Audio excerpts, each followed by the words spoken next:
Okay, so what we're going to do here is some help on just looking at line features and doing the domain and range of a function. So assignment 17 if you're in my Algebra 1 class, 2020. So first, some line features. Go over here. Pretty simple. You've seen this before, I'm sure. We're going to connect, say, this point and this point. All right, hopefully not too much of a glare here.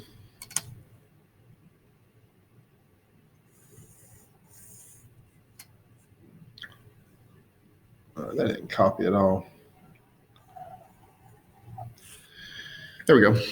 So a couple features here. What is the y-intercept? Well, the y-intercept would be, of course, where it crosses the y-axis or this vertical axis. So counting here, it looks like it's -1, -2, -3, -4, -5. Okay. My x-intercept is where it crosses the x-axis. Okay, so the origin being here is 1, 2. Also, slope.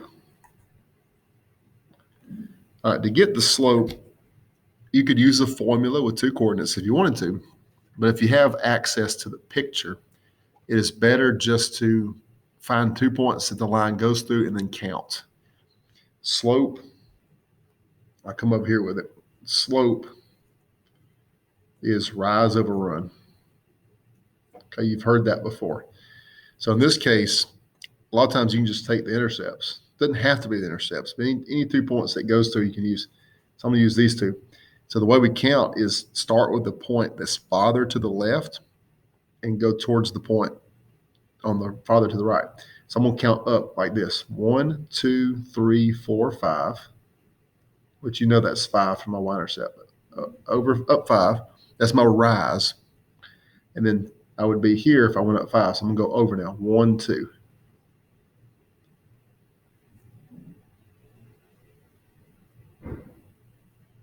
So I run 2 there. Okay.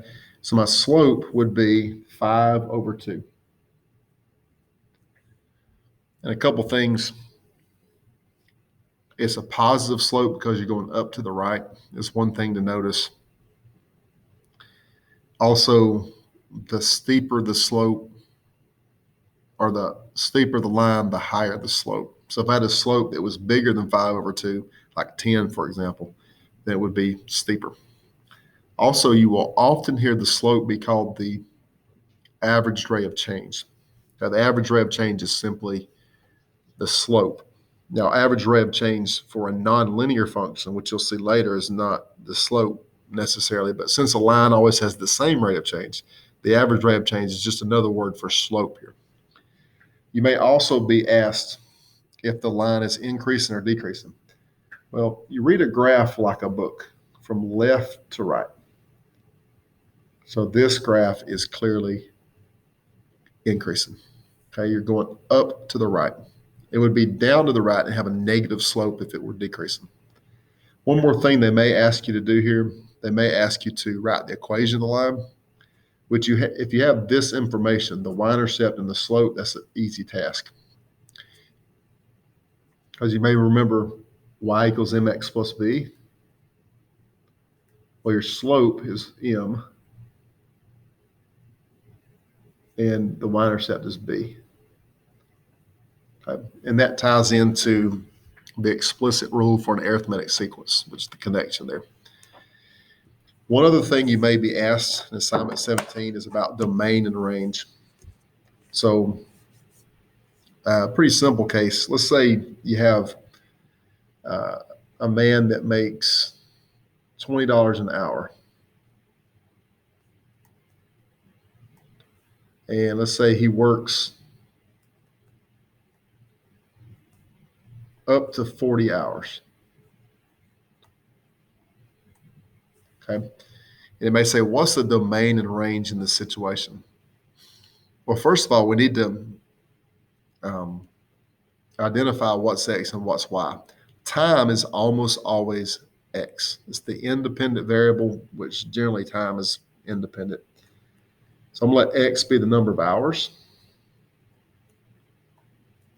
And for our purposes, you will be told what X and Y is, so you don't have to make that determination yourself. Y would be the amount of money. So let's say money made. And what they're going to do is ask you the domain and range here. Okay. Domain, we need to think of that. And there's lots of ways you'll encounter domain as you go through math. But one way to think about the domain is every possible X or every possible input. So in this case, if we have a man that potentially doesn't work at all or could work up to 40 hours or anywhere in between, the domain would look like this. It would be 0 less than or equal to X, which is less than or equal to 40. Okay, so remember every possible X. Maybe he worked 15 hours, maybe he worked 31, maybe he worked the full 40. All we know for sure is that he could have worked none at all, or he could have worked up to 40 or anywhere in between. The range here would be 0 is less than or equal to Y, which is less than or equal to 800. Okay, now where did that come from? Well, range is every possible Y. So in this case, it would be every possible amount of money that this man made for this particular week. So if he didn't work at all, he would have made nothing. If he worked 40 full hours, he would have made 800. And if he worked somewhere between 0 and 40, he would have made somewhere between 0 and 800. So the range would be every possible Y. You do have to make a computation there, 40 times 20 for the range. You did not have to make that computation for the domain. Okay, so domain every possible X, range every possible Y.